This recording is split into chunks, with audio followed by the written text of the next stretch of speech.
हाँ जी, तो अपना पहला रिवीजन लेक्चर शुरू करते हैं फॉर स्टैंडर्ड्स ऑन ऑडिटिंग।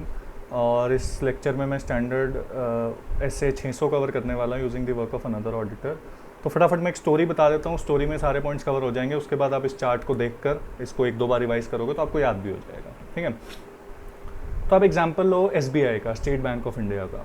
ठीक है, स्टेट बैंक ऑफ इंडिया का कि इंडिया में इतनी सारी ब्रांचेज हैं, इंडिया से बाहर भी कुछ ब्रांचेज हैं, लेकिन एक हेड ऑफिस है। मान लीजिए वो हेड ऑफिस है दिल्ली में। अब एक ऑडिटर गया उस हेड ऑफिस में SBI, पूरी SBI की ऑडिट करने। वो वहाँ पहुँचा, उसने वहाँ का जो भी कंसर्न बंदा था SBI का, उसको बोला जी आप अपने ना फाइनेंशियल स्टेटमेंट्स जो आपने बनाए होंगे ना इस जो भी स्पेसिफिक पीरियड के, आप उसके फाइनेंशियल स्टेटमेंट्स मुझे ला के दो। उसने ला के दे दिए। अब उन फाइनेंशियल स्टेटमेंट्स में एसेट्स थे, लाइबिलिटीज़ थी, इनकम्स थे, एक्सपेंसेस थे। ये जो सारी एसेट्स, सारी लाइबिलिटीज़, इनकम, एक्सपेंसेस थे, ये सिर्फ उस पर्टिकुलर हेड ऑफिस के थोड़े ना थे। ये तो उन सारी हज़ारों जो ब्रांचेज़ हैं SBI की, इतनी सारी शहरों में इतनी सारी ब्रांचेज़, फिर गांव में इतनी सारी ब्रांचेज़, कुछ हो सकता है फॉरेन ब्रांचेज़ भी हों, उन सारी ब्रांचेज़ का कॉम्बिनेशन था, है ना। उन सारी ब्रांचेस का कॉम्बिनेशन था। अब इस ऑडिटर ने क्या सोचा, इसने देखा चलो यार एसेट्स को चेक करते हैं। एसेट्स खोले, एसेट्स में एक एसेट था फर्नीचर एंड फिक्सचर, जिसकी वैल्यू फॉर एग्जांपल थी 5000 करोड़। ठीक है, इसने देखा अच्छा जी 5000 करोड़ के एसेट्स हैं, इसमें से जिस ऑफिस में मैं बैठा हूँ उसमें तो 150 करोड़ के एसेट्स ही हैं। तो मैं क्या करता हूँ, इन 150 करोड़ के एसेट्स को चेक कर लेता हूँ, और फिर इसके बाद क्या करूँगा, इसी के बेसिस पर पूरे फाइनेंशियल स्टेटमेंट्स को ओपिनियन दे दूंगा। ये कह दूंगा कि सारे एसेट्स ठीक हैं, सारे फर्नीचर जो है ना 5000 करोड़ के, वो सारे ठीक है। क्यों? क्योंकि 150 करोड़ के ठीक थे। अब आप बताओ कि क्या इसका तरीका गलत नहीं है? क्यों सर गलत क्यों है? वैसे भी तो ऑडिट में सैम्पलिंग ही करते हैं, सैम्पलिंग हो तो गई। ठीक है भाई, सैम्पलिंग हो गई, लेकिन एक चीज़ बताओ, बाकी 1000 ब्रांचेज हैं। उन 1000 ब्रांचेज में अगर किसी एक पर्टिकुलर ब्रांच पे, मान लीजिए कर्नाटका की किसी ब्रांच में, जो ब्रांच मैनेजर और सारे एम्प्लॉयज़ हैं वो लोग गड़बड़ कर रहे हैं। वो लोग क्या करते हैं, कैश डिपॉजिट आता तो 1000 रुपये है, 500 रुपये रिकॉर्ड करते हैं, 500 रुपये जेब में, अपने रिश्तेदारों को लोन बांट देते हैं, लोन की रिकवरी नहीं होती है उनसे। ठीक है, उनको एक्सटेंशन देते रहते हैं। देखो, हर ब्रांच अपने आप में एक बिजनेस भी तो है ना। हाँ, SBI पूरी की पूरी एक बैंक है जिसमें वो सारी ब्रांचेस इंक्लूडेड है, बट आप अगर इंडिविजुअली उस एक ब्रांच को देखो, इस SMM कंपोनेंट बोलते हैं, अगर उस एक कंपोनेंट को देखो तो अपने आप में वो भी कंप्लीट बिजनेस है। वो भी डिपॉजिट्स ले रहा है, वो भी लोन्स दे रहा है, बहुत सारी डिसीजन मेकिंग वो भी कर रहा है ना।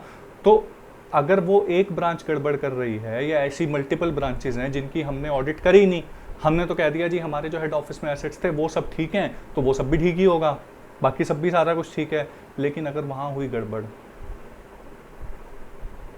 तो किसका नुकसान? SBI की तो इमेज खराब हुई, वो तो चलो अलग ही बात है अगर पकड़े गए तो।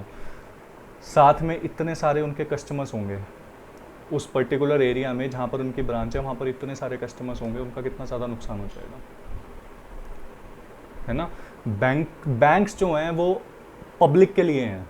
ठीक है, बैंक्स में पब्लिक विश्वास करके अपना पैसा जमा करते हैं। तो अगर ऐसे में एक ब्रांच भी अगर डूबती है तो इतने सारे लोगों के जो मेहनत की कमाई थी उसके ऊपर असर आ जाता है, उनके बेचारों के पैसे डूब जाते हैं, है ना। तो इसलिए बहुत ज़रूरी है कि हम ब्रांचेस को भी ऑडिट करें। अब सर ब्रांचेस को ऑडिट कैसे करें, क्या तरीके हो सकते हैं? सर एक तरीका तो ये है कि आप ना सैम्पलिंग ही कर लो। सैम्पलिंग कर लो मतलब कितनी ब्रांचेज हैं SBI की? 500 ब्रांचेज हैं। ऐसा करो ना, कोई भी 50 उठा लो, कोई भी 50 उठा लो, अपना जो भी एनालिसिस करना है उस बेस पे कोई भी 50 उठा के कर दो, और उसके बेस पे कह दो बाकी 450 भी ठीक हैं। लेकिन फिर वही प्रॉब्लम, हर ब्रांच अपने आप में एक अलग बिजनेस है, हर ब्रांच का मैनेजर अलग है, हर ब्रांच के एम्प्लॉयज़ अलग हैं। तो क्या हम 50 के बेसिस पे बाकी 450 का ओपिनियन ले सकते हैं? नहीं। और वैसे भी अगर आप 50 लोगे तो ऑब्वियसली आप जो बड़ी बड़ी 50 होंगी उनको ले लोगे। बहुत सारी मीडियम साइज और लो साइज जो ब्रांचेज हैं वो तो वैसे ही हट जाएंगी। उनको पहले ही पता चल जाएगा भाई मीडियम है, हम तो बहुत ही छोटी ब्रांच हैं, ठीक है, हमको तो ऑडिट करने आएंगे ही नहीं। तो ये भी प्रॉब्लम है। फिर कैसे सॉल्व करें? सर ऐसा करो ना, हर ब्रांच के सैम्पलिंग ले लो, हर ब्रांच से सैम्पलिंग ले लो, मतलब हर ब्रांच उठाओ, हर ब्रांच से कुछ एसेट्स, कुछ लाइबिलिटीज़, कुछ एक्सपेंसेस, कुछ इनकम चेक कर लो। लेकिन फिर प्रॉब्लम ये है कि एसेट्स की जब फिजिकल वेरिफिकेशन करनी होगी, आपको देखना पड़ेगा कि भाई इन्होंने फर्नीचर इतना दिखा रखा है, एक्चुअल में लगा भी हुआ है या नहीं। आपको फिज़िकल वेरिफिकेशन करने हर एक ब्रांच में जाना पड़ेगा। आप खुद बताओ, क्या एक ऑडिटर के लिए, कितनी भी बड़ी फर्म हो, क्या उनके लिए फिजिबल है कि वो देश की इतनी सारी ब्रांचेस में जाए और टाइमली पूरी ऑडिट को कंप्लीट करें? गांव में होंगी ब्रांचेस, शहरों में ब्रांचेस होंगी, लैंग्वेज का बैरियर है, ट्रैवलिंग का बैरियर है। देखो, ट्रैवल करते हैं क्लाइंट्स के लिए, हम लोग ट्रैवल करते हैं, मैं उसके लिए मना नहीं कर रहा हूँ, लेकिन वहाँ पर भी इतनी ज़्यादा ब्रांचेस नहीं होती। इतनी सारी ब्रांचेस की ऑडिट आपको एक बहुत ही कम टाइम में कंप्लीट करनी है, तो क्या आप कर पाओगे? नहीं। एक ऑडिटर के लिए करना बहुत मुश्किल है, एक ऑडिट फर्म के लिए करना बहुत मुश्किल है। तो ऐसे में क्या किया जाए कि जो हेड ऑफिस, जो ओवरऑल पूरे फाइनेंशियल स्टेटमेंट्स को जो ओपिनियन दे रहा है, पूरे फाइनेंशियल स्टेटमेंट्स पे जो ऑडिटर ओपिनियन दे रहा है, वो तो है ही, साथ में आप क्या करो, अलग अलग ब्रांचेस को अलग अलग ऑडिटर से ऑडिट करवाओ। मान लो केरला की कोई ब्रांच है, तो केरला के ब्रांचेस की ऑडिट जो हैं वो केरला का ही कोई सीए कर दे, या केरला की मल्टीपल सीएस कर दें, भाई डिस्ट्रिक्ट वाइज डिवाइड कर दिया, जैसे भी, मतलब डिवीजन कर दिया आपने। ऐसे कर्नाटका का कर्नाटका वाले कर दें, महाराष्ट्र का महाराष्ट्र वाले कर दें। जो ये हेड ऑफिस में दिल्ली में बंदा बैठा है, चलो दिल्ली की सारी ब्रांचेस का ऑडिट कर ले, साथ में हरियाणा या यूपी की भी कुछ ब्रांचेस का ऑडिट कर ले, है ना। लेकिन आपको उन अलग अलग ब्रांचेस की ऑडिट अलग लोगों से करवानी पड़ेगी, अलग चार्टर्ड अकाउंटेंट से, जो वहाँ के ही चार्टर्ड अकाउंटेंट्स हैं उनसे करवानी पड़ेगी। क्यों? क्योंकि बहुत लार्ज स्केल है इस बिज़नेस का, बहुत बड़े स्केल पे ये बिज़नेस ऑपरेट हो रहा है। तो ऐसे में हुआ क्या कि एक ऑडिटर है जो पूरे के पूरे फाइनेंशियल स्टेटमेंट्स पे अपना ओपिनियन दे रहा है, जिसको बोलते हैं प्रिंसिपल ऑडिटर, और एक ऑडिटर है जो एक पर्टिकुलर ब्रांच की ऑडिट पे, ब्रांच के फाइनेंशियल स्टेटमेंट्स पे ओपिनियन दे रहा है, और फिर उसके ओपिनियन को ये ओवरऑल वाले ओपिनियन में इनकॉर्पोरेट किया जा रहा है, और उसके बेस पे ओवरऑल की डिसीजन ली जा रही है। तो भाई प्रिंसिपल ऑडिटर अलग है, वो वाला जो ऑडिटर, ब्रांच वाला ऑडिटर, उसको बोलते हैं अदर ऑडिटर, वो अलग है। उसके काम के ऊपर ये प्रिंसिपल ऑडिटर विश्वास कर रहा है, तो कैसे विश्वास करे? वो जो गाइडेंस है वो SA 600 में दी गई है। क्यों सर, विश्वास करने में क्या प्रॉब्लम है? अगले ने काम किया तो ठीक से किया होगा। यार आपको नहीं लगता कुछ लोग ऐसे होते हैं जिनको किसी के काम पे विश्वास ही नहीं होता, जो जब तक खुद नहीं कर लेते ना काम, तब तक तसल्ली नहीं होती। और कुछ लोग हालांकि ऐसे होते हैं जिनको परवाह नहीं है। भाई ठीक है, वो बंदा CA है लेकिन फिर भी CA भी तो अलग अलग टाइप के हो सकते हैं ना यार। मतलब कि कोई एक CA बहुत मेहनती है, कोई दूसरा CA जो बिल्कुल ही ध्यान से काम नहीं करता, तो कहता है जितना होता है उतना कर लो, बाकी छोड़ो। ये चीज़ हो सकती है ना। और हमारा जो प्रिंसिपल ऑडिटर है, मान लीजिए वो बहुत ही शक वाला इंसान है, उसको विश्वास ही नहीं होता किसी पे, वो तो कहता है सारे काम मैं करूँगा। अब सारा काम भाई तो खुद कर नहीं सकता खुद करेगा तो काम कंप्लीट नहीं होगा, दूसरे के काम पे तुझे विश्वास करना ही पड़ेगा। तो अब क्या करें? SA 600। अब SA 600 में क्या लिखा है? एक बारी आप SA 600 में क्या लिखा है वो छोड़ दो, आप खुद बताना मुझे। आपके पास एक बंदा आया प्रिंसिपल ऑडिटर, वो आपको बोलता है यार ऐसे ऐसे प्रॉब्लम है कि मैं सारी ब्रांचेस की ऑडिट कर नहीं सकता हूँ, अब मुझे उनके काम पे विश्वास करना पड़ रहा है और मुझे विश्वास नहीं है। तो पहले आप क्या बोलोगे कि सर एक चीज़ बताओ, आपकी क्वालिफ़िकेशन क्या है? उसने कहा CA। उसकी क्वालिफ़िकेशन क्या है? उसने कहा CA। तो सर एक चीज़ बताओ, जो पेपर देकर आप पास हुए वही पेपर देकर वो पास हुआ है, जो सब्जेक्ट्स आपने पढ़े वही सब्जेक्ट्स उसने पढ़े हैं, तो फिर सेम ही क्वालिफिकेशन है। ऐसा क्या हो गया कि भाई वो भी तो CA ही है, भाई कोई BCom होता है या कोई और क्वालिफिकेशन का बंदा ऑडिट कर रहा होता तब समझ आता, लेकिन अगला CA है, वही सब पढ़ के जो चीज़ें, जो एसेज आपने पढ़े वही उसने पढ़े, वही पढ़ के वो पास हुआ, हो सकता है नंबर भी ज़्यादा लाया हो। तो आप विश्वास क्यों नहीं कर रहे उसके काम पे? आप विश्वास करो उसको। तो अब इसने कहा यार अच्छा CA है ठीक है, लेकिन यार हमारी इनकी तो कुछ फॉरेन ब्रांचेस भी हैं, अब वहाँ पर तो हमारा CA नहीं है। तो आप पूछोगे वहाँ पर कौन करता है फिर ऑडिट? भाई वहाँ पर उनका CA करता होगा, या तो भाई अगर आप US में जाके, आपकी मान लो US में ब्रांच है SBI की, वहाँ का CPA करता होगा, नहीं करता होगा ऑडिट? तो भाई वो भी तो क्वालिफाइड ही है, वो भी तो वही सब पढ़ के CPA बना है जो सब आप पढ़ के बने हो, उसको भी तो सारी नॉलेज है आपके स्टैंडर्ड्स ऑन ऑडिटिंग की, ओवरऑल लगभग सेम ही होते हैं सब जगह, वही अकाउंटिंग स्टैंडर्ड्स की, उसको भी तो पूरी नॉलेज है। तो क्या दिक्कत है आपको विश्वास करने में? अब वो CA कहता हाँ ये भी ठीक है, अच्छा। लेकिन फिर कुछ जगह, कुछ देशों में ऐसा होता है कि ना, मतलब वो CA के साथ साथ और प्रोफेशनल्स को भी अलाउ कर देते हैं। मतलब मान लो कोई लॉ बैकग्राउंड का बंदा है, वो भी ऑडिट कर सकता है। अब तो ऐसा करो ना फिर, अगर ऐसा है, जहाँ पर ऐसा सब जगह तो होगा नहीं, वैसे तो आपकी इतनी कोई फॉरेन ब्रांचेज होंगी नहीं, पर बाई चांस चलो हैं, उसमें भी काफ़ी सारी में होगा कि वहाँ का सीपीए ही ऑडिट कर रहा होगा, या वहाँ का जो सीए जो भी इक्विवेलेंट क्वालिफिकेशन है उसी क्वालिफिकेशन का बंदा ऑडिट कर रहा होगा। कहीं पर होगा कि कोई अदर क्वालिफिकेशन का बंदा ऑडिट कर रहा है, तो उस प्रोफेशनल को आप स्पेशल इंपॉर्टेंस दो, वहाँ की उस ब्रांच को आप ढंग से थोड़ा और देख लो। आपको सबको पूरा डिटेल में चेक करने की क्या ज़रूरत है, सबके ऊपर अविश्वास रखने की क्या ज़रूरत है। भाई अंधविश्वास नहीं करना, लेकिन विश्वास तो कर ही सकते हैं। तो आप उन सीए की क्वालिफिकेशंस के ऊपर विश्वास कर सकते हो, सीए के काम के ऊपर विश्वास कर सकते हो। फॉरेन ब्रांच भी है तो वहाँ पर भी अगर सीए का इक्विवेलेंट है तो आप विश्वास कर सकते हो। अगर कोई अदर प्रोफेशनल है तो आप थोड़ा ध्यान दे लो, ठीक है। यही बात ये लिखी हुई है।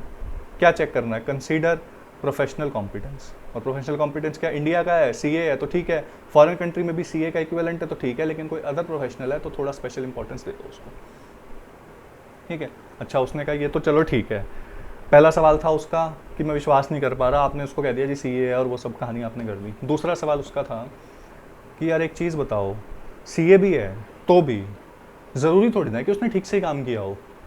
नहीं ध्यान दिया अगले ने, नहीं ठीक से काम किया, तो अब क्या करूँ? तो ऐसा करो ना, आप ऐसा करो, आप ऑडिट शुरू करने से पहले उसके साथ पहले ही डिस्कशन कर लो।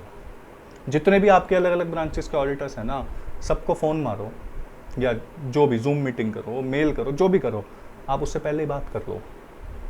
आपको जहाँ जहाँ लगता है, देखो आप जब ऑडिट करने आए होगे एसबीआई की, तो आपने रिस्क असेसमेंट करी होगी, है ना।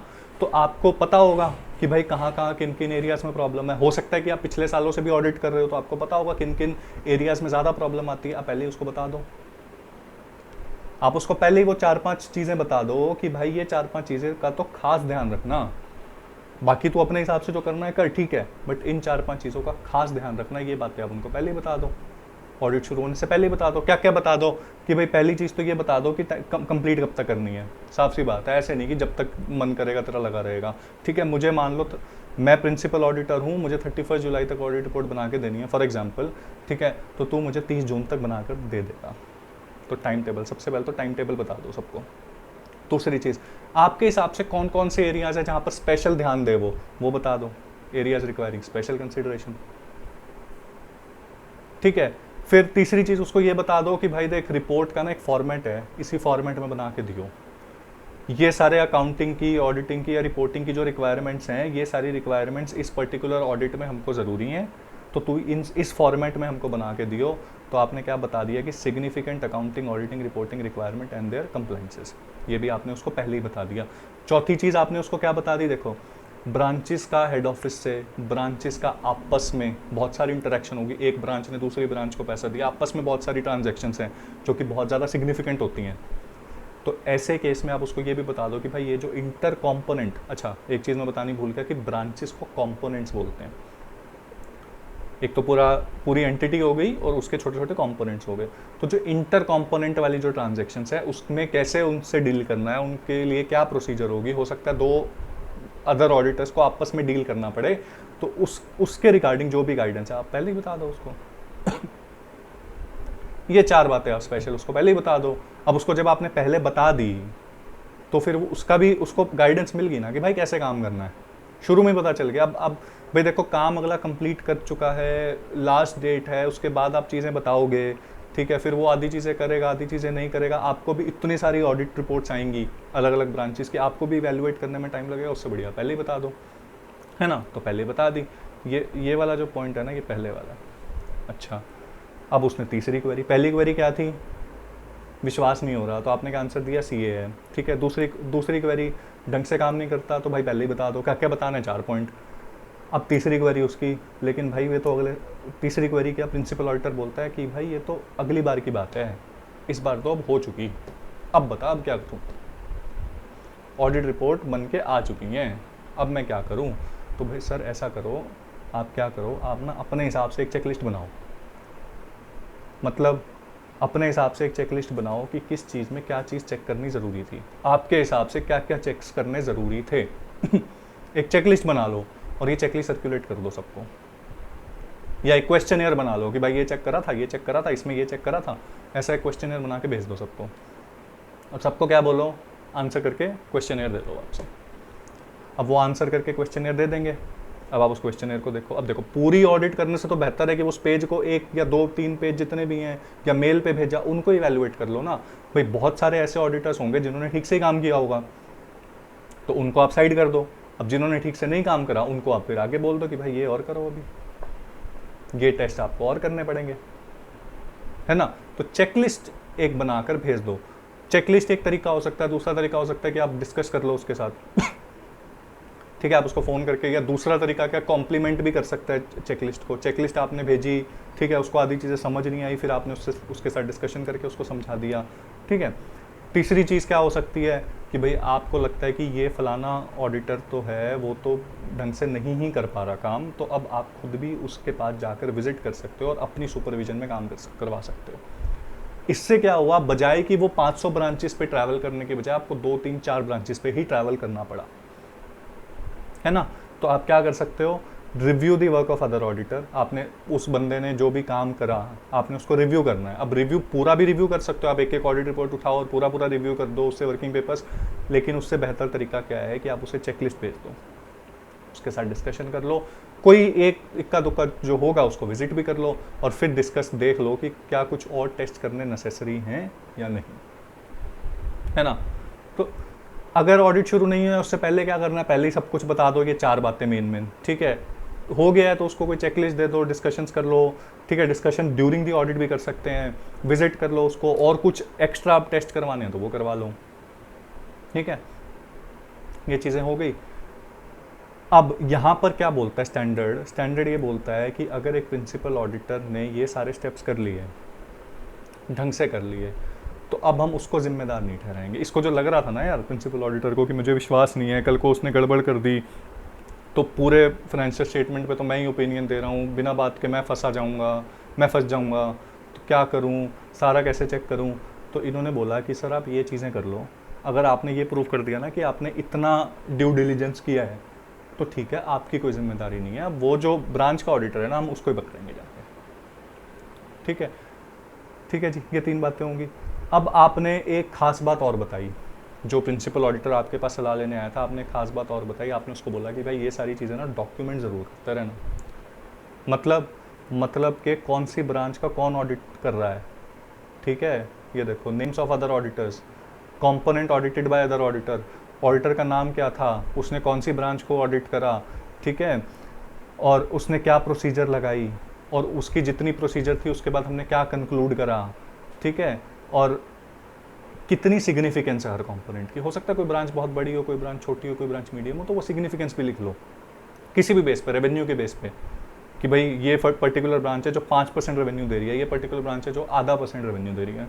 उस बेसिस पे आप ये पूरा डॉक्यूमेंटेशन बना के रखो कि किसने क्या काम करा है।